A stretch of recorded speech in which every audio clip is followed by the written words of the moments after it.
I love the idea that the movie's set in Paris and in the French countryside. It's just such a rich area of design and history. The limestone buildings are just everywhere with the tin roofs and the granite streets, and it creates this uniform appearance so that when something punctuates that, you really notice. You know, you'd see these bright red banners or these awnings across cafes, and they just really grabbed your eye, and they were just really appealing.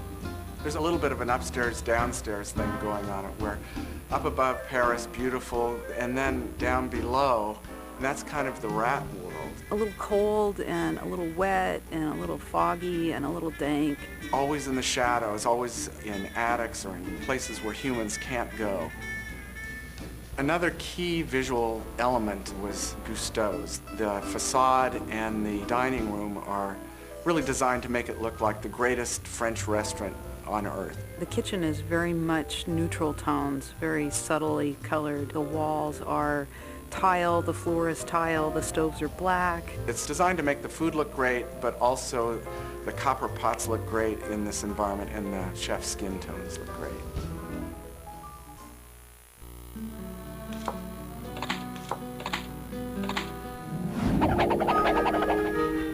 Ratatouille takes place in modern-day Paris, France. You know, food is king, and it's a beautiful city, and the beauty of the city kind of contradicts what it's like to be a rat. You've got this grungy, nauseating, disgusting place where the rats live, and then you have this pristine kitchen environment. These worlds come together via Remy's desire to cook in this five-star French kitchen. It's a bold move, I think, to have rats as your main characters. A lot of people, I think, find them repulsive.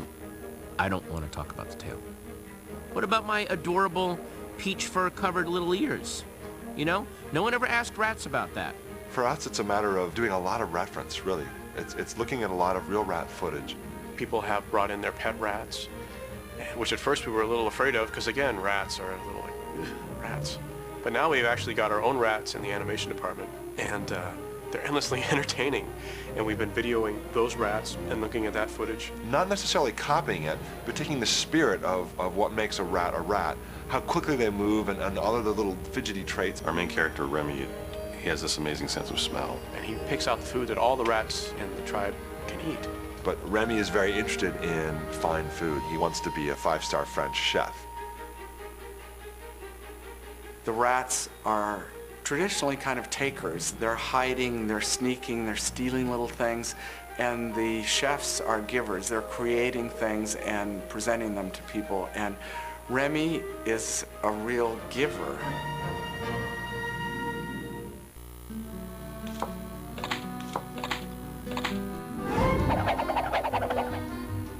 One of the things I think that's really interesting about the film is that it has this European flavor to it.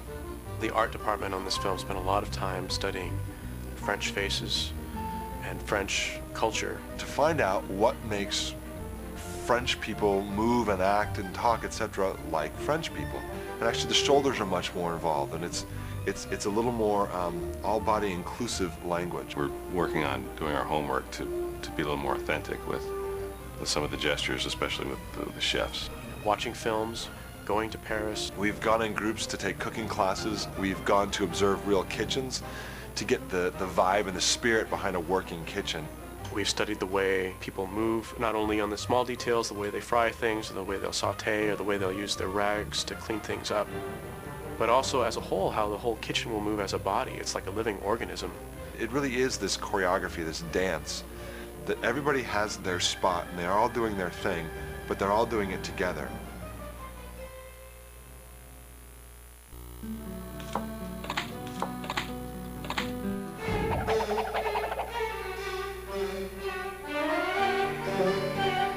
Our biggest challenge with these rats is to make them feel like they're not little tiny humans.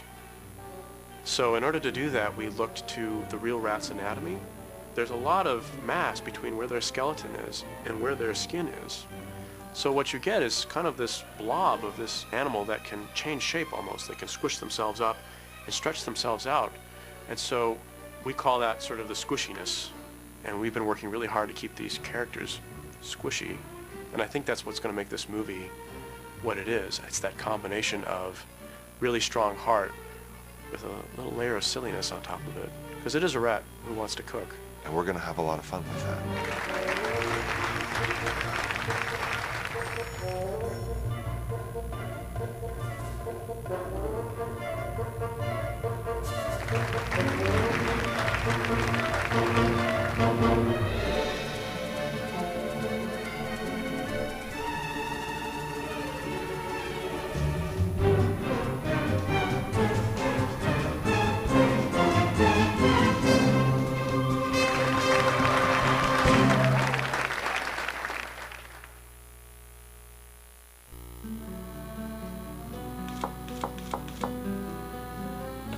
Introducing the all-new Wall-E from By & Large.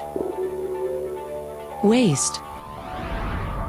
Leave the world and your cares behind as the newest fleet of Wall-E units work in the harshest landscapes to clear even the toughest debris. Allocation. Wall-E's improved stacking capability allows it to construct space-effective towers, allowing for much-needed solar and elemental penetration to the topsoil. Load. With a storage capacity of 2,700.